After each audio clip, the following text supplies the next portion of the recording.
In the spring of 1932, a crew of railroad workers pushed deep into the northern forests of Michigan to repair a forgotten stretch of track that ran between Traverse City and a lumber camp that had closed years before. The company wanted the line operational again before summer freight season, but the locals in the nearest town warned us not to work after dark. They said things moved in those woods that had no name, things that walked on two legs when the moon was high, and hunted with a patience no animal should possess. We laughed at first, but laughter dies fast when you hear something breathing just beyond your lantern light. So before we continue, please make sure you leave a like and let us know where you're watching from. Thanks.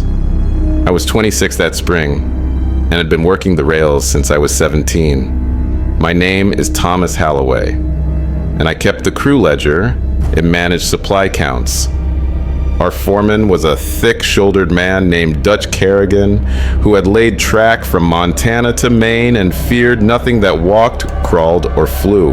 He ran a tight crew of 8 men, all of us experienced enough to work fast and smart. There was Marcus Webb, a tall black man from Detroit who could swing a sledge for hours without tiring. Jimmy Rourke and his younger brother Patrick handled the rail alignment with levels and measures. Old Sam Dockery ran the handcar and kept our tools sharp. Eugene Fisk managed the spikes and ties, a quiet man who rarely spoke unless the work demanded it. Vincent DeLuca handled the torch work for welding and cutting, his hands scarred from years of sparks and hot metal. And finally, there was young Billy Ashford, just 19, who did whatever job needed doing and never complained. We set up our work camp 3 miles into the forest at a wide clearing where an old water tower still stood. The tower had been abandoned for a decade, but the structure was sound enough to give us a landmark. We pitched canvas tents in a half circle around a central fire pit and stacked our tools under tarps near the handcar. The forest pressed close on all sides, thick with white pine, birch, and maple. The undergrowth grew dense where the sunlight broke through, and the ground stayed damp even when the days turned warm. At night, the darkness came down like a heavy cloth, and our lanterns barely pushed it back 20 feet. The first 2 days passed without incident. We worked from dawn until the light failed, replacing rotted ties and straightening rails that had buckled from frost heave. The forest was loud during the day with bird song and the rustle of small animals in the brush. But when the sun dropped below the tree line, the sounds changed. The birds went silent first, then the insects. By full dark, the only noise was the crackle of our fire and the occasional snap of a branch far off in the trees. Dutch noticed it first. On the second night, he stood near the fire with his arms crossed and stared into the darkness for a long time without speaking. When Marcus asked what he was looking at, Dutch shook his head and said only that the quiet felt wrong. He had worked enough wild country to know when a forest was behaving naturally and when it was holding its breath. On the third day, we found the first tracks. They were in the soft mud near a creek that ran parallel to the tracks about 100 yards into the trees. Sam had gone to fill the water cans and came back walking fast with his face tight. He told Dutch to come look and brought 3 of us with him. The prints were deep and clear, pressed into the mud along the creek bank in a line that followed the water north. Each print showed 5 toes with claw marks at the tips, but the spacing and shape were wrong for a bear.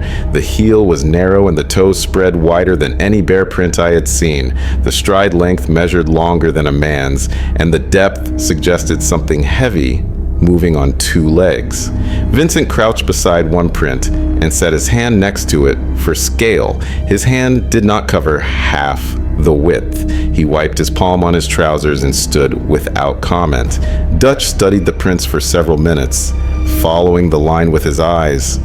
They came from the north, crossed the creek at a shallow point, and continued south along the opposite bank before disappearing into thicker brush. He told us to mark the location and return to camp. He did not offer an explanation for what made them, and none of us asked. That night, Dutch doubled the watch.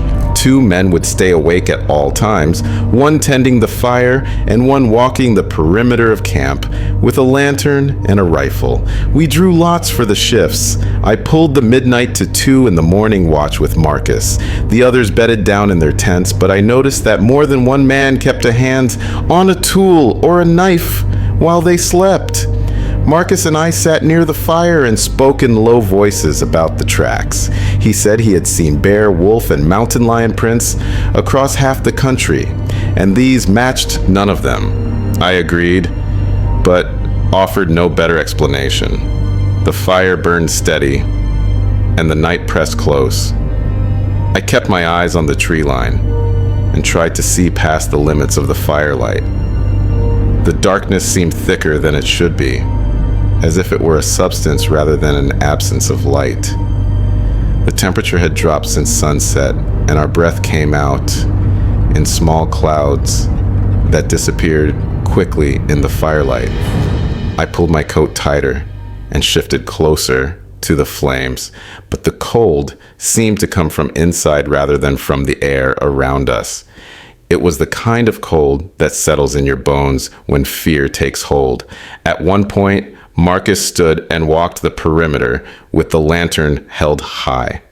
I watched his light move in a slow arc around the camp, pausing occasionally where the shadows were deepest. He stopped near the eastern edge where the undergrowth grew thickest, and I saw him lean forward, squinting into the darkness. His body went rigid for a moment, and I stood without thinking, my hand moving to the rifle. But then Marcus straightened and continued his patrol. When he returned, he shook his head and said he saw nothing, but his hand stayed on the rifle stock. I asked him what had made him stop. He was quiet for a long moment before answering. He said he thought he saw something move between the trees, something tall and upright, but when he raised the lantern higher, there was only empty forest. He said it was probably just his eyes playing tricks in the shifting light. But his voice carried no conviction. We sat in silence after that, both of us watching the tree line with renewed intensity. The fire popped and sent sparks drifting upward into the black sky. An owl called somewhere in the distance, a lonely sound that seemed to emphasize how isolated we were. I found myself counting the seconds between sounds, measuring the silence, trying to detect any pattern or meaning in the quiet. The forest felt like it was holding its breath, waiting for something. I had worked enough wilderness camps to know what a normal night sounded like. The rustle of small animals, the creak of branches settling, the constant background hum of insects and wind. This was not normal. This was the kind of silence that came before a storm or a predator's strike. Near the end of our watch, we heard a sound from the north. It was not loud, but it carried clearly through the still air. A low, huffing breath repeated 3 times, then silence. Marcus and I both stood. He raised the lantern and I lifted my rifle. We waited. The sound did not repeat. After a full minute, Marcus whispered that it might have been a deer or a large dog. I wanted to believe him, but the sound had been too deliberate, too measured. It felt like something testing the air or announcing its presence. We woke Jimmy and Eugene for the next watch and told them what we heard. Jimmy nodded and took the rifle without hesitation. Eugene checked the fire and added 2 more logs. I lay in my tent and listened to the quiet until exhaustion pulled me under. The next morning, Dutch gathered us after breakfast and said we would finish the section we were working on and move camp a mile south. He did not explain why, but no one questioned him. We worked hard that day, driving spikes and tightening bolts, and by late afternoon, we had completed the stretch. We loaded the handcar and broke camp, packing everything onto a flat rail car that Sam brought up from the siding. The move took 2 hours, and we set up the new camp in a clearing that had better sight lines and less dense undergrowth. Dutch positioned the tents in a tighter circle and made sure the fire pit was central and clear of overhead branches. He told us to keep the fire high at night and to check our rifles before turning in. That night, the forest felt different. The silence was deeper, and even the wind seemed to avoid the clearing. I took the early watch with Patrick, and we kept our conversation to a minimum. The fire burned bright, and the light reached farther than it had at the old camp. I scanned the tree line constantly, looking for movement or the reflection of eyes. I saw nothing, but I felt watched. It was a pressure on the back of my neck, a sense that something just beyond the firelight was studying us with patience and intent. Patrick felt it too. He kept turning his head to check behind us, and his grip on the rifle never loosened. Around 10 that night, we heard the huffing sound again. This time, it came from the west, closer than before. It was the same pattern, 3 deep breaths, then silence. Patrick raised the lantern and shouted a challenge into the dark. No response. Dutch emerged from his tent with his rifle and stood beside us. He listened for a moment, then told us to wake everyone. Within minutes, the entire crew was up and armed. We stood in a loose circle around the fire, facing outward, eyes on the darkness. The minutes stretched. Nothing moved. Nothing made a sound.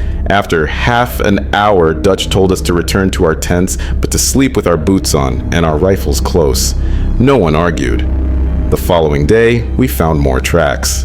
These were on the rail bed itself, pressed into the gravel between the ties. They ran parallel to the tracks for a quarter mile, then crossed over and disappeared into the forest on the opposite side. The prints were fresh, made sometime during the night. Dutch examined them carefully and then gathered us together. He spoke plainly. Whatever was making these tracks was following us. It was large, it moved on 2 legs, and it was not afraid of fire or men. He said we would continue working during the day, but at night we would keep armed watches and stay together. If anyone saw or heard anything, they were to shout immediately. No one was to leave the camp alone after dark for any reason. The work became secondary to survival. We still laid track and repaired ties, but our focus was divided. Every man worked with one eye on the forest, and conversations died whenever a branch snapped or a bird took flight. The tension built like a weight on our chests. By the 5th day, we were all exhausted from lack of sleep and constant vigilance. Dutch decided we would take Sunday off to rest and assess whether to continue or abandon the project and return to town. That decision may have saved our lives. On Saturday night, the thing came close enough for us to see it. I was on watch with Vincent when it happened. We were sitting near the fire, speaking quietly about our families back home, when the forest to the north erupted with the sound of something large moving fast through the underbrush. Vincent grabbed the lantern and stood. I raised my rifle and shouted for the others. The sound stopped just beyond the edge of the firelight. We could see the bushes still moving from whatever had pushed through them. The crew poured out of their tents, weapons ready. Dutch moved to the front and called out a warning. If you're a man, show yourself. If you're an animal, move on. What stepped into the light was neither. It stood at the very edge of the lantern's reach, half in shadow, half revealed. The body was massive, easily 7 feet tall, with broad shoulders and a barrel chest, covered in dark fur that looked coarse and thick, like the pelt of a wolf, but heavier, more substantial. The legs were thick and bent at the knees like a man's, but the feet were large and clawed, with visible pads that pressed into the soft earth. The arms hung long and powerful, the muscles visible even through the fur, and the hands ended in curved black claws that caught the firelight and gleamed like polished obsidian. But it was the head that froze us in place.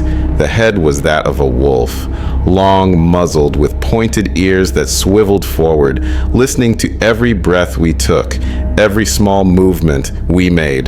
The snout showed traces of old scars, pale lines through the dark fur that spoke of fights survived and battles won. The eyes reflected the lantern light in a pale yellow glow that seemed to come from deep within, not merely a reflection but a source of illumination itself. When it opened its mouth, we saw rows of teeth designed for tearing meat, each one long and sharp and stained slightly at the base. A thin line of saliva stretched between the upper and lower jaws.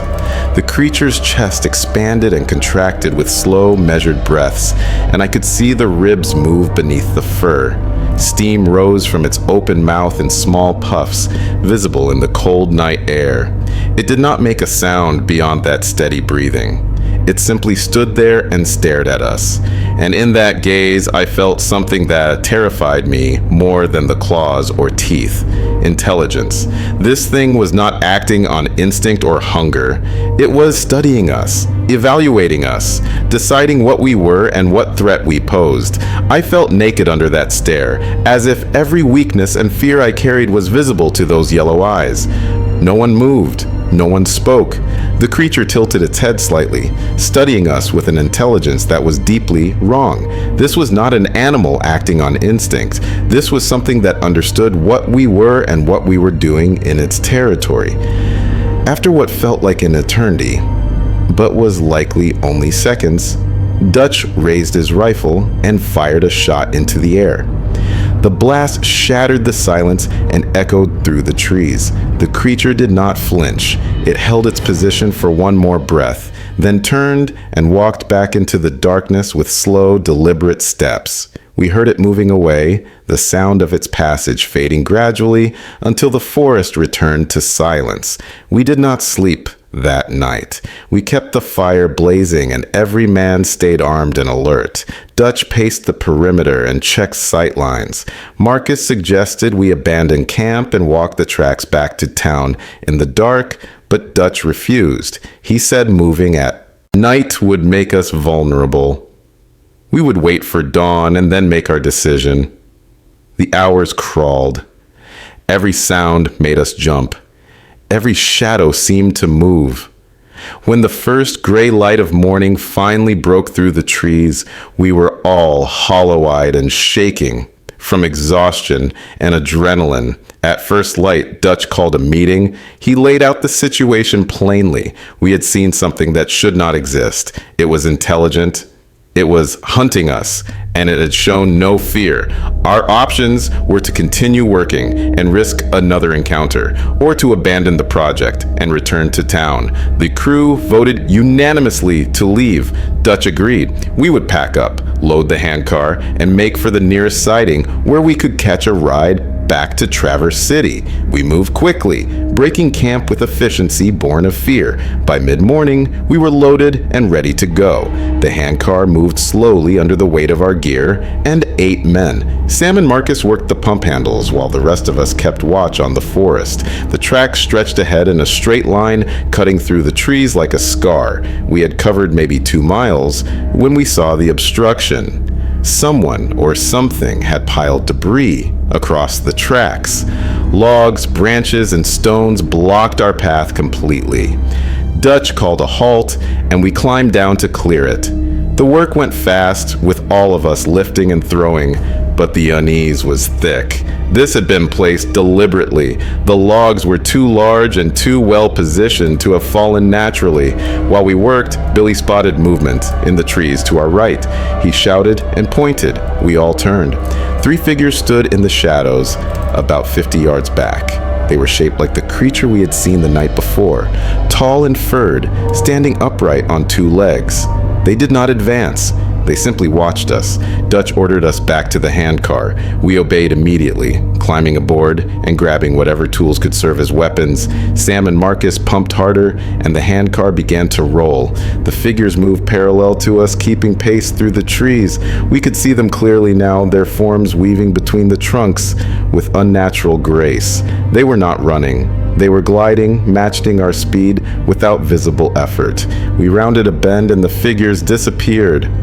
For a brief moment, we felt relief. Then we saw what waited ahead. The tracks crossed a wooden trestle bridge that spanned a deep ravine. The bridge was old, but had been sound when we passed over it days before. Now, one of the support beams had been torn away. The bridge sagged at a dangerous angle, and the rails buckled where the structure had failed. There was no way across. Dutch swore and ordered Sam to stop the handcar. We were trapped between the obstruction behind us and the broken bridge ahead. The forest pressed close on both sides, and somewhere in those trees, the creatures waited. Dutch made a fast decision. We would abandon the handcar and walk the tracks on foot. We would move together in a tight group, weapons ready, and we would not stop until we reached the siding or the main line. We grabbed what supplies we could carry, checked our rifles, and formed up. Dutch took the lead with his rifle at his shoulder.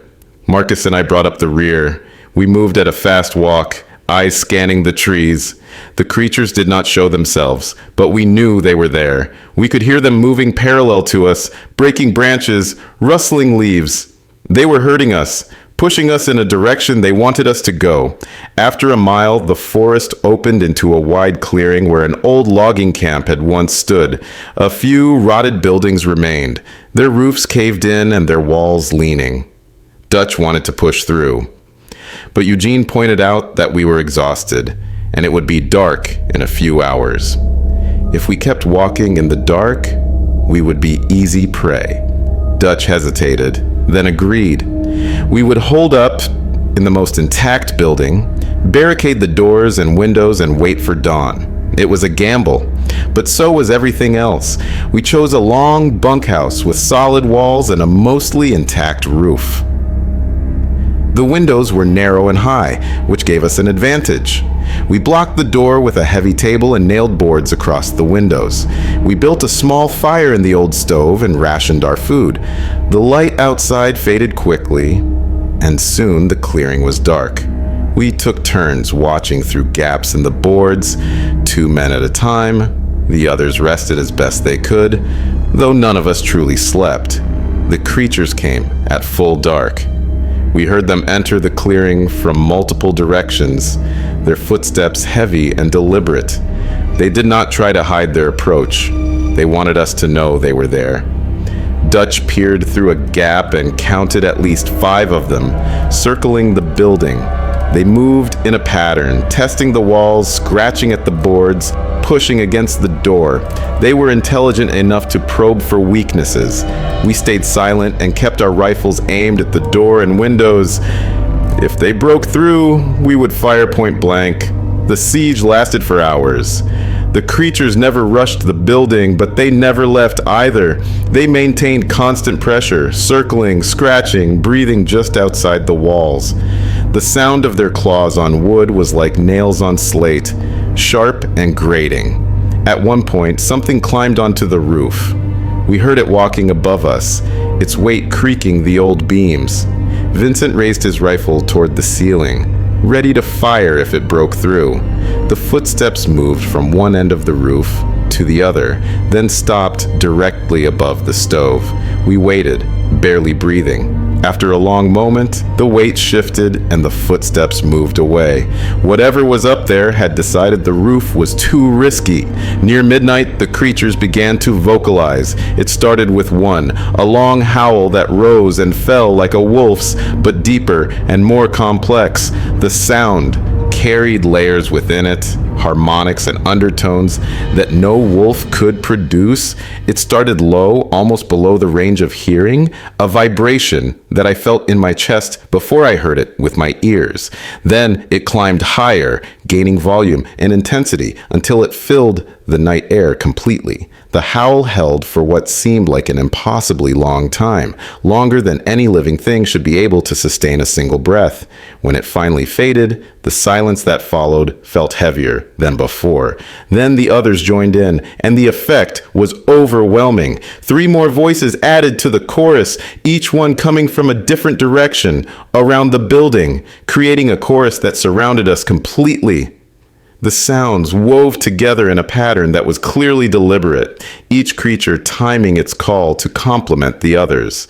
The harmonies they created were beautiful in a terrible way, like music composed for some dark ritual. The sound was not random. It had structure and rhythm, almost like a language.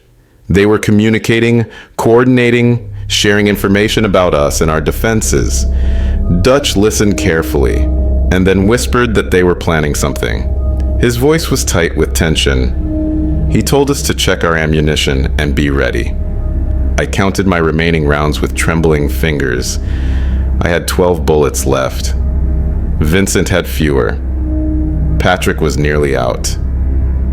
We had entered the standoff with confidence in our weapons, but now I realized how quickly we could be overwhelmed if they decided to rush us all at once. The creatures had tested our resolve, mapped our positions, and now they were deciding whether we were worth the risk. Billy started to cry quietly, tears streaming down his face. He tried to muffle the sound with his hand, but we all heard it. No one told him to stop. We all felt the same crushing fear, the same terrible certainty that we might not survive the night. Sam reached over and put a hand on Billy's shoulder without saying anything. The simple gesture seemed to help. Billy's crying quieted to small, shuddering breaths. The attack came from 2 sides at once. 3 creatures hit the door with their combined weight, while 2 others tore at the boards on the east windows. The door buckled but held. The boards on the window splintered. Dutch fired through the door, and the sound was deafening in the enclosed space. Marcus and I fired at the window. I saw one of the creatures recoil, blood spraying from its shoulder. It did not cry out. It simply stepped back and let another take its place. We fired again and again, the muzzle flashes lighting the room in violent bursts. The smell of gunpowder filled the air and made my eyes water. The creatures pulled back suddenly, retreating into the clearing. We reloaded with shaking hands and waited for the next assault. It did not come. The clearing went silent. We listened, straining to hear any sound. Nothing. The minutes stretched into an hour, still nothing. Dutch ordered us to stay alert, but I could see the exhaustion in his face. We were running out of ammunition and energy. If they came again, we might not hold. Dawn broke slowly, the light creeping through the gaps in the boards like a reluctant visitor. The darkness retreated inch by inch, revealing the bunkhouse interior in shades of gray that gradually warmed to pale yellow. As the sky lightened, we heard movement in the trees beyond the clearing. The creatures were leaving, withdrawing into the forest with the same deliberate coordination they had shown all night. We could hear their footsteps growing fainter, moving away from the building in multiple directions. They did not flee in panic or rush away in defeat. They simply left, as if they had accomplished what they intended or decided that we were not worth further effort. We waited until full daylight before daring to open the door, and even then Dutch insisted we do it with weapons ready and eyes scanning the tree line.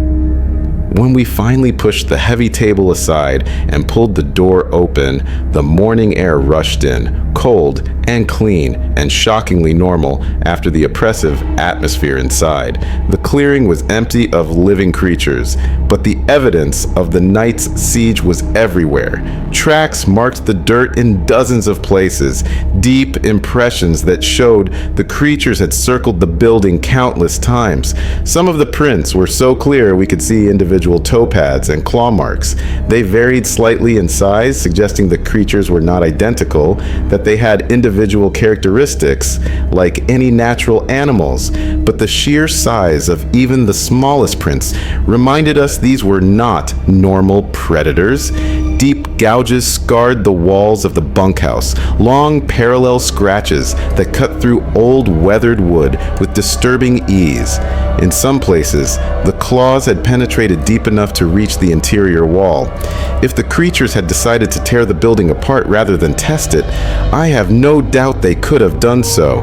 Blood stained the ground near the window where I had shot one of them, a dark pool that had seeped into the dirt and turned it black. I approached it carefully and saw spatters leading away toward the trees, a trail that showed the wounded creature had retreated but remained mobile. The blood had an unusual quality, thicker than I expected, and darker, almost black rather than red. I knelt beside it and noticed it had a strong musky odor that made my nose wrinkle. This was not the blood of any deer or bear I had ever encountered. Vincent came up beside me and observed that we had hurt at least one of them, but probably not badly enough to stop it. He said if we had truly injured it seriously, we would have found a body. The fact that it walked away meant our weapons had been more of an annoyance than a true threat. We spent the next hour examining the clearing and gathering what courage we could find to continue. The wooden guardrail that Dutch had reinforced before the siege showed deep tooth marks, where one of the creatures had bitten into it, the impressions of large canine teeth visible in the wood. Patrick measured the bite radius with his hands and went pale. Billy found tufts of coarse dark fur snagged on splinters around the building, evidence of how close the creatures had pressed against the walls. Sam discovered that the creatures had investigated our abandoned handcar during the night, leaving muddy prints all over the platform and bent metal where they had tested its strength. They had not destroyed it, merely examined it with what appeared to be curiosity. We did not waste time. We grabbed our gear and moved fast, heading south along the tracks. Our legs burned and our lungs ached, but we did not slow. By mid-morning, we reached the main line and flagged down a freight train heading toward Traverse City. The engineer took one look at our faces and our torn clothes and did not ask questions. He let us climb aboard, and we rode in silence, watching the forest roll past. When we reached town, Dutch reported to the company office. He told them the bridge was out and the track was unsafe. He did not mention the creatures. The company paid us for the days worked and sent another crew out a month later. That crew found the bridge repaired and the obstruction cleared. They completed the job without incident and reported that the forest was quiet and normal. Dutch heard about it and shook his head. He said the creatures had made their point and would not bother anyone who respected their territory. I never went back to that stretch of track. None of us did. Billy left railroad work entirely and became a shopkeeper. Marcus moved to Chicago. The Rourke brothers went west to work the mountain lines. Sam retired. Eugene and Vincent stayed in Michigan but worked only the southern routes. Dutch kept working but refused any job that took him north of Traverse City. And I kept the ledger in the memories of those nights when we were hunted by something that should not exist. I am an old man now, and I know I will carry those yellow eyes and that howl to my grave. The company paid us our wages and offered us new assignments on different lines, but most of the crew refused. Within 2 weeks, half the men had left Michigan entirely. Billy opened a hardware store in Grand Rapids and married a local girl.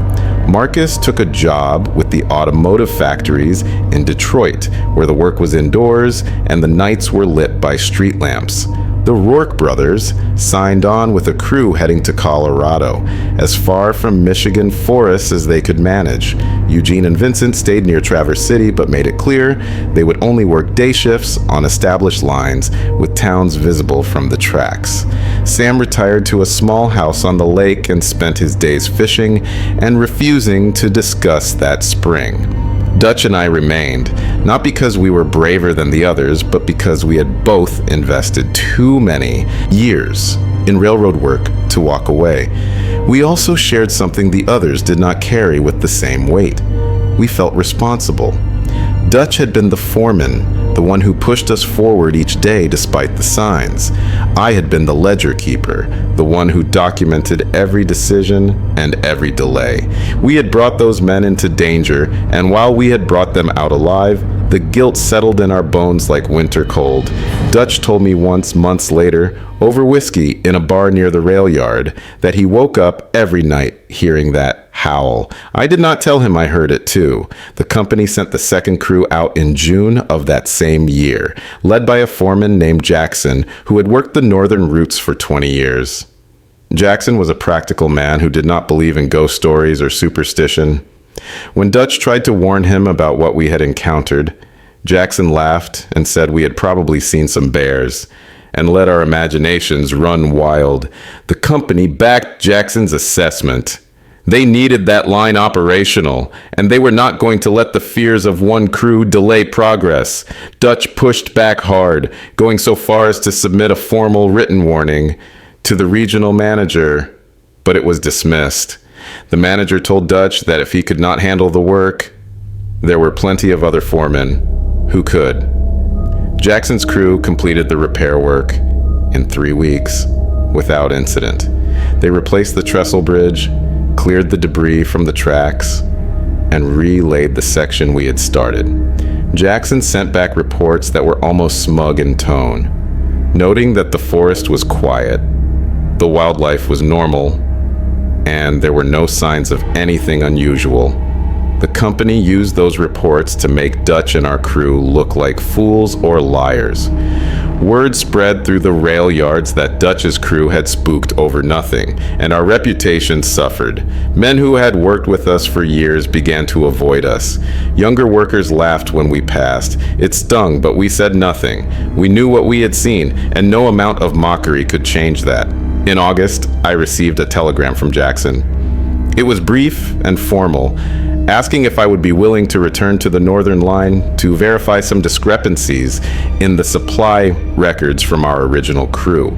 He needed someone who knew what materials we had used and where we had placed them. The company was conducting an audit, and Jackson wanted to avoid any financial penalties for missing equipment. I did not want to go back. The thought of entering that forest again made my stomach turn. But I also needed the work.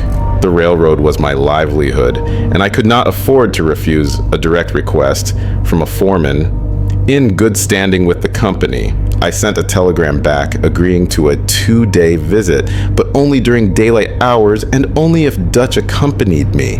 Dutch was not happy about returning either, but he agreed when I explained the situation. We both understood that refusing would damage what was left of our standing with the company. We arranged to take the morning train to the nearest siding and meet Jackson's crew at their work camp. The train ride north was uncomfortable. I spent most of it staring out the window at the passing forest and remembering the yellow eyes that had watched us from the darkness. Dutch sat across from me in silence, his jaw tight and his hands clasped in his lap. When the conductor announced our stop, neither of us moved immediately. It took a conscious effort to stand and gather our bags. Jackson met us at the siding with a handcar and 2 of his men. He was friendly enough, but carried an air of superiority that grated. He thanked us for coming and explained that the company was questioning some of the supply costs from our job. Specifically, they could not account for several lengths of rail and a substantial amount of spikes that we had listed as used. Jackson needed us to walk the line and confirm where those materials had been placed. Dutch pointed out that we had detailed notes in the ledger I kept, but Jackson said the company wanted physical verification. I suspected this was less about supplies and more about catching us in a lie, proving we had exaggerated the danger or wasted materials because we left early. We rode the handcar into the forest, following the tracks we had laid months before. The forest looked different in summer. The leaves were thick and green, and sunlight filtered through the canopy in golden shafts. Birds sang in the branches, and insects hummed in the undergrowth. It looked peaceful and ordinary. Nothing like the oppressive darkness I remembered. Jackson talked the entire way, pointing out the work his crew had completed and explaining how they had improved on our initial efforts. Dutch listened without comment, his eyes scanning the tree line. I kept my focus on the tracks ahead and tried to ignore the tightness in my chest. We reached the section where we had encountered the first tracks near the creek. I asked Jackson to stop so I could check the supply notes against the actual rail placement. He agreed, and we climbed down. I walked to the creek bank where Sam had found the prints. The mud had dried and hardened over the summer, and any tracks that had been there were long gone. The creek burbled along peacefully, and dragonflies darted over the surface. It looked so normal that for a moment I wondered if we had imagined the entire thing. Then Dutch called my name from farther up the tree line. I found him standing near a large white pine. Deep gouges scored the trunk from about shoulder height to well above his head. The marks were old, the exposed wood weathered gray, but they were unmistakable. 4 parallel lines carved into the bark, with enough force to splinter the outer layers. Dutch ran his fingers along the grooves without speaking. Jackson came over to see what we were looking at. He studied the marks for a moment and then shrugged. "Bear," he said confidently. "They mark territory by scratching trees." Dutch did not argue with him. He simply turned and walked back to the handcar. I took one last look at those gouges and followed. We continued up the line to the old water tower, where we had made our first camp. The clearing looked smaller in daylight, and the grass had grown tall over the summer. Our fire pit was still visible, a circle of blackened stones and ash. Jackson's crew had set up their camp about a quarter-mile farther south, and Jackson explained that they had chosen a location with better access to the main supply depot. He did not mention that it was also farther from the deep forest. We spent the next hour walking the repaired sections and comparing my ledger notes to the physical work. Everything matched. The supplies we had listed were accounted for in the track and ties. Jackson seemed disappointed, but thanked us for our time. As we prepared to head back to the siding, one of Jackson's men approached. His name was Carl, a young worker who reminded me of Billy. He asked if he could speak with us privately. Jackson frowned but allowed it, and Carl led us away from the others. When we were out of earshot, Carl spoke quietly. He said the crew had been experiencing strange things at night. Nothing dangerous, just unsettling. Tools would be moved from where they had been left. Supplies would be scattered.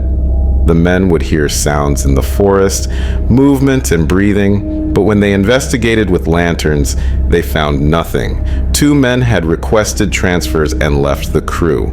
Jackson dismissed it all as pranks or carelessness, but Carl said the men were genuinely frightened. He asked if we had experienced anything similar. Dutch and I exchanged a look. I could see the calculation in his eyes. If we told Carl the truth, it might scare him into leaving. But if we said nothing and something happened to Jackson's crew, we would carry that weight too. Dutch made the decision. He told Carl plainly that we had encountered something in these woods that was dangerous and intelligent. He told him the creatures were real, they moved at night, and they did not tolerate intrusion into their territory. He advised Carl to convince Jackson to finish the work as quickly as possible and to never work alone after dark. Carl's face went pale as Dutch spoke. He thanked us and hurried back to the others. Jackson noticed Carl's expression and shot us a suspicious look, but he said nothing. We rode the handcar back to the siding in silence.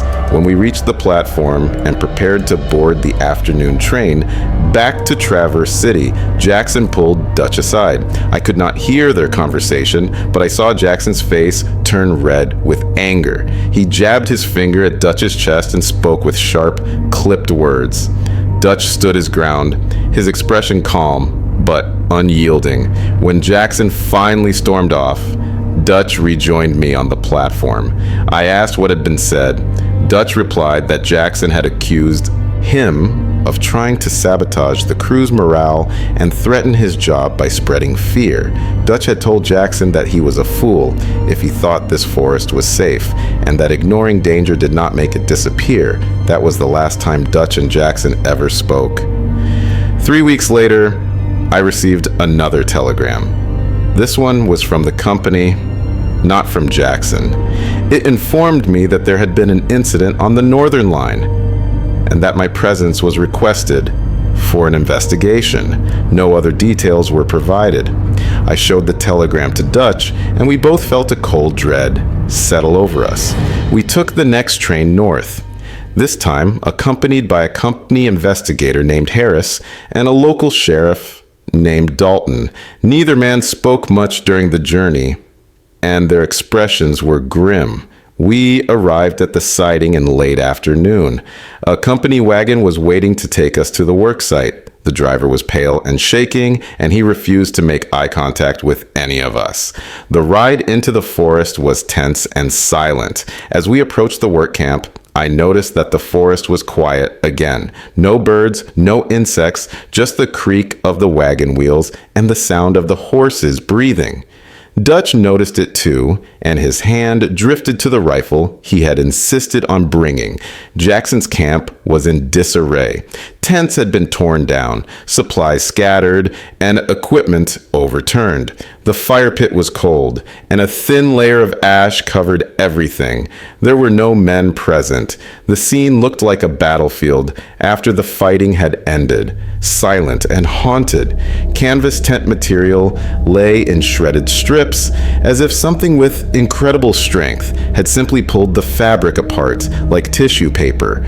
Cooking pots were crushed and bent, their metal surfaces showing deep dents that could only have been made by tremendous force. A stack of railroad ties had been scattered across the clearing, some of them snapped in half despite being solid hardwood. Harris and Sheriff Dalton climbed down from the wagon and began examining the scene with the careful movements of men who understood they were walking through a place of death. Dutch and I followed, our eyes scanning the tree line. The forest was watching us. I could feel it the same way I had felt it months before. That pressure on the back of the neck, that certainty of being observed by something patient and hostile. The air smelled wrong, a mixture of old smoke, blood, and something wilder, something animal and raw. I noticed that the horses pulling our wagon were nervous, their ears flat against their heads, their eyes rolling to show the whites. The driver kept a tight grip on the reins and whispered constant reassurances that did nothing to calm them. Dutch moved to the edge of the clearing and examined a patch of disturbed earth. He crouched low and brushed away loose dirt with his fingers. Beneath the surface layer, the soil was dark and wet. He lifted his hand and rubbed his thumb against his fingers, then looked at me. "Blood," he said quietly. "A lot of it. The ground here soaked it up." The sheriff found the first body near the edge of the clearing, partially hidden under a collapsed tent. It was one of Jackson's men, a worker I did not recognize. The body had been there for at least several days, and decomposition had begun despite the cool forest air. His chest had been torn open with such force that his ribs were visible, white bone protruding through torn flesh and fabric. The wounds were not clean. They were ragged and violent, made by claws rather than tools or weapons. Multiple strikes had landed, as if the creature had attacked in a frenzy or with the intent to ensure death beyond any doubt. The man's face was frozen in an expression of terror, his mouth open in a silent scream, his eyes wide and staring at nothing. His hands were clawed and bloody, suggesting he had tried to fight back, or perhaps had simply clutched at his own wounds in his final moments. Sheriff Dalton turned away and was sick in the bushes. Even Harris, who had seen industrial accidents and other violent deaths in his career with the railroad, looked shaken. We found 2 more bodies in the forest. One was near the creek, another by the rail line. Both had been killed in the same manner, torn apart with brutal efficiency. The sheriff's face was gray, and his hands shook as he took notes. Harris asked Dutch and me if we had seen anything like this before. Dutch answered honestly. He said we had encountered creatures in these woods that were large, intelligent, and capable of exactly this kind of violence.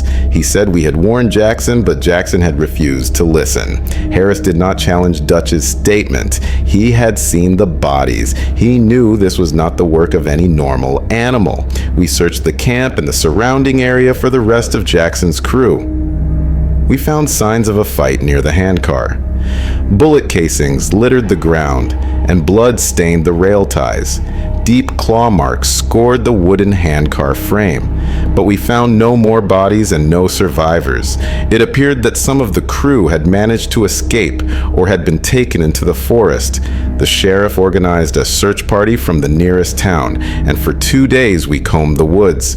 We found scattered supplies, torn clothing, and more blood, but no more bodies and no living men. Jackson's body was never found. Neither was Carl's. The company shut down the northern line permanently. They claimed the work was not economically viable and that the route was redundant with other lines. The official report on the incident listed the cause of death for the 3 recovered bodies as animal attack, species unknown. The missing men were listed as presumed dead. No mention was made of the creature Dutch and I had described. No investigation was launched into why the company had ignored Dutch's warnings. The families of the dead and missing were given small settlements, and the case was quietly closed. Dutch quit the railroad that fall. He told me he could not continue working for a company that valued profit over the lives of its workers. He moved to Ohio and took a job managing a hardware supply company far from any forest or isolated track. I stayed on for another year, but my heart was not in it. Every assignment felt haunted by the memory of those nights and the knowledge that I had survived while others had not. I eventually left the railroad in 1934 and opened a small accounting office in Traverse City. It was quiet work, safe work, and it gave me time to think. Over the years, I heard occasional stories from the northern forests, hunters who reported seeing large upright figures moving through the trees, loggers who found massive tracks that did not match any known animal, families who heard strange howls at night and kept their children close. The stories were always dismissed as folklore or exaggeration, but I knew better. I knew what lived in those woods, and I knew it was still there. In 1958, a group of college students from the University of Michigan decided to hike and camp in the area where Jackson's crew had been attacked. They wanted to investigate the legend of the Michigan Dogman, a creature that had become part of local folklore. They were young and confident, armed with cameras and notebooks, determined to prove the stories were nothing more than superstition. I heard about their plans through a newspaper article and tried to contact them. I sent letters to the university and to the student newspaper, warning them not to go. My letters were ignored or dismissed as the ramblings of an old man. The students went into the forest in July. Only 2 of them came back. The survivors told a story that matched mine almost exactly. Large creatures, walking upright, intelligent and coordinated, hunting them through the night. 1 student had been killed, torn apart like Jackson's men. 2 others had disappeared, their bodies never recovered. The survivors were traumatized and withdrawn, and their accounts were met with skepticism. Investigators found evidence of a struggle, but concluded that a bear or pack of wolves had been responsible. The case was closed, and the surviving students were left to deal with their trauma alone. I reached out to one of the survivors, a young woman named Elizabeth. I told her I believed her story, and that I had experienced something similar decades earlier. We met in a diner in Traverse City on a gray afternoon in November. She arrived early and sat in a corner booth facing the door, her hands wrapped around a cup of coffee that had long since gone cold.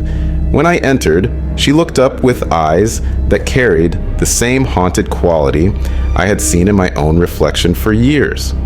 I introduced myself and sat across from her. For a long moment, neither of us spoke. Then I began to tell her everything, speaking quietly so the other diners would not overhear. I told her about the railroad crew, the tracks we found, the siege at the bunkhouse, the yellow eyes watching from the darkness. I told her about Jackson's crew and the bodies we found. I told her about the years of guilt and nightmares and the weight of surviving when others had not. She listened without interruption, tears streaming down her face and dripping onto the formica table. Her hands shook as she reached for a napkin. When I finished, she sat in silence for several minutes, processing what I had shared. Then she began to tell me her story. The college students had gone into the forest as part of a folklore research project. They were documenting local legends and wanted to investigate the area where Jackson's crew had disappeared. They had camping equipment, cameras, notebooks, and a confidence born of youth and education. They thought they were immune to superstition, that their modern knowledge would protect them from anything the wilderness could offer. They were wrong. Elizabeth said they found evidence on the first night. Tracks near their campsite, enormous prints that did not match any animal in their field guides. One of the students, a zoology major named David, insisted they were bear tracks, unusual in size but explainable. Another student, Michael, wanted to leave immediately. He said the forest felt wrong, that something was watching them. But the group leader, a graduate student named Professor Aldrich, insisted they continue. He said they could not publish a paper based on one night of anxiety. They needed concrete evidence or clear proof that the legends were false. That decision cost them everything. On the second night, the creatures came. Elizabeth described them exactly as I remembered. 7 feet tall, covered in dark fur with wolf-like heads and eyes that glowed in the darkness. They did not attack immediately. They circled the camp, making themselves known, giving warnings that the students were too frightened or too stubborn to heed. Michael wanted to run. Professor Aldrich ordered everyone to stay calm and document what they were seeing. He set up a camera and started taking photographs. That act of defiance seemed to trigger the attack. The creatures rushed the camp from 3 sides simultaneously.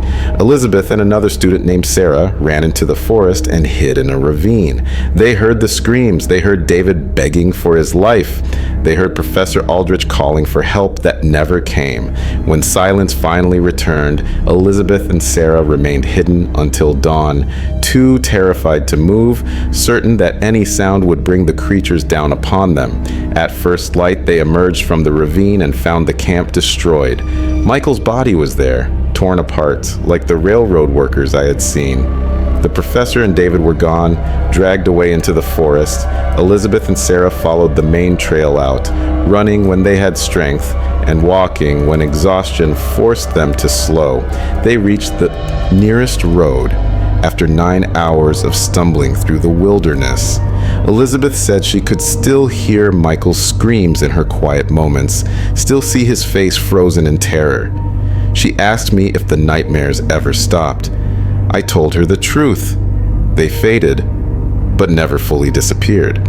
Some experiences mark you permanently, and the best you can do is learn to live with the scars. Elizabeth asked me why the creatures attack some people but not others. I told her my theory, which was only a guess based on observation. I believed the creatures had a territory, and they defended it aggressively. If you entered their territory and showed fear or tried to flee, they would hunt you. If you entered and did not retreat when warned, they would attack. But if you respected their space and left when they made their presence known, they might let you go.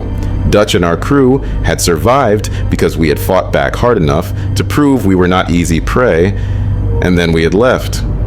Jackson's crew had ignored the warnings and stayed too long. The college students had ignored the signs and pushed deeper into the territory. That was my theory, but I could not prove it.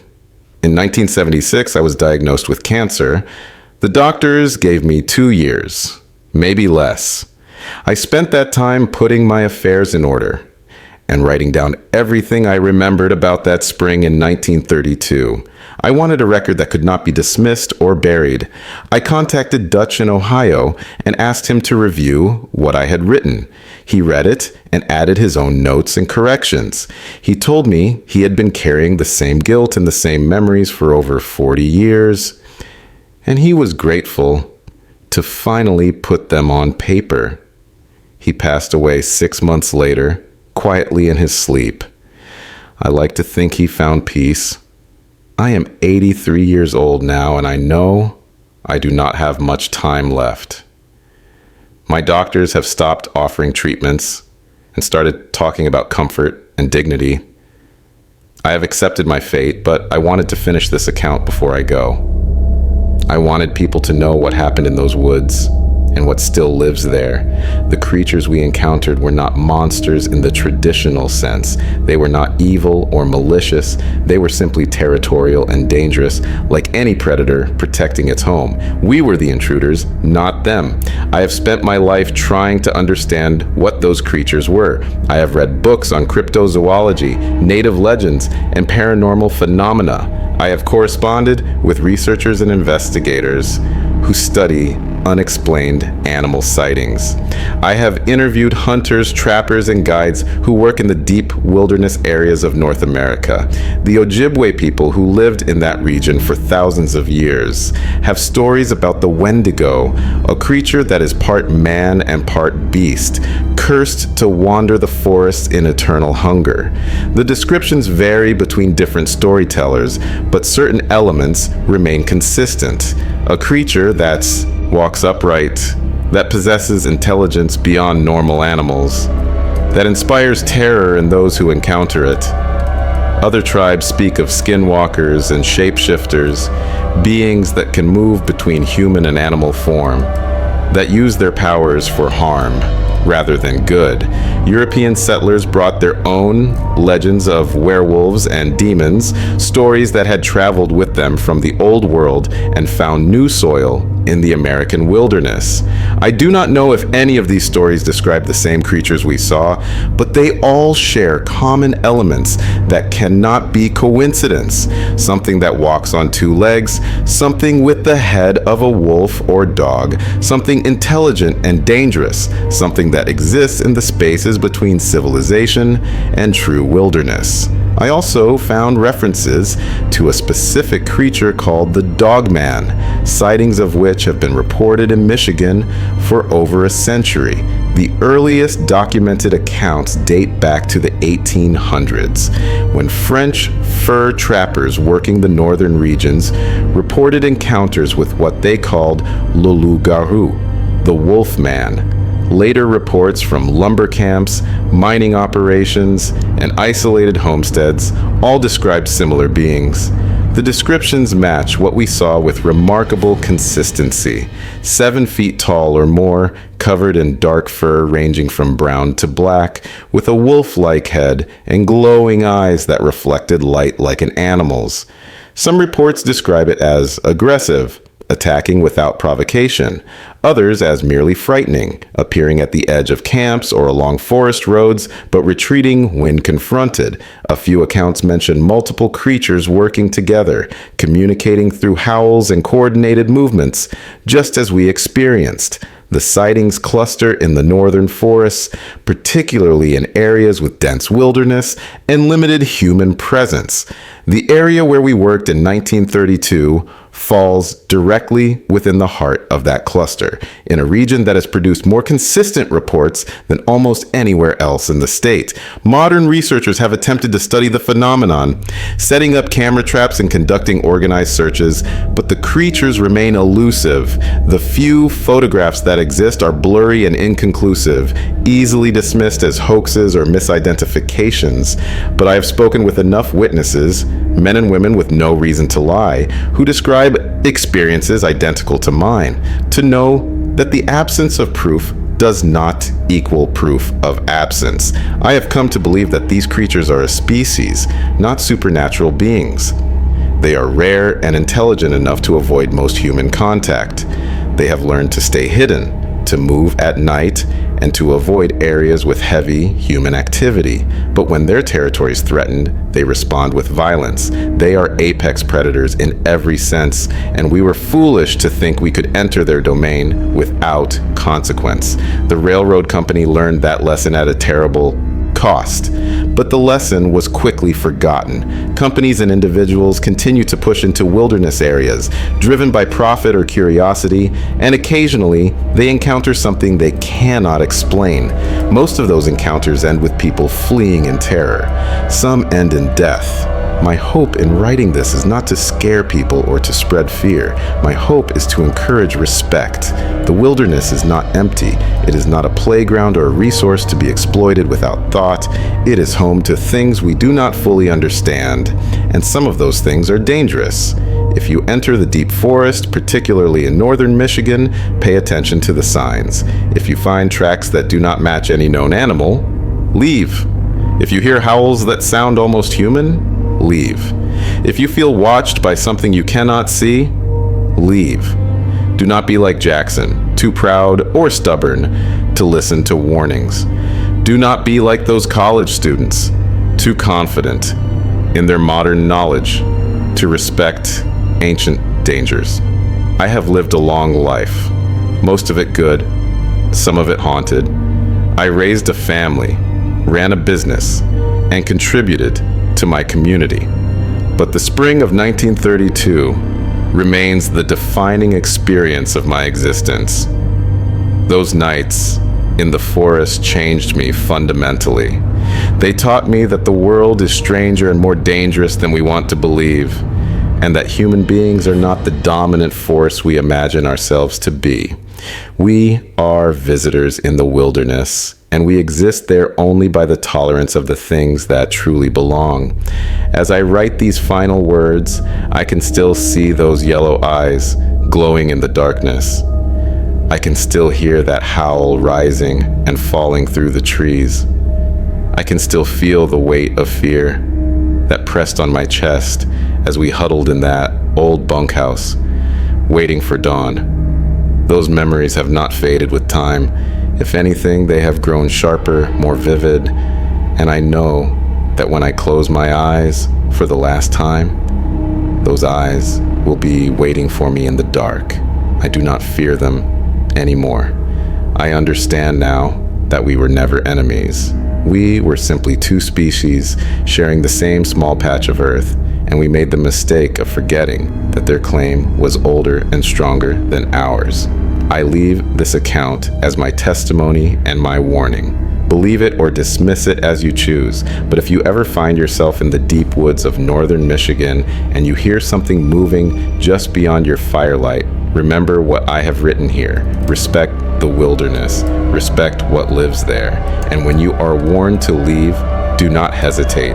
The creatures are patient, but their patience has limits.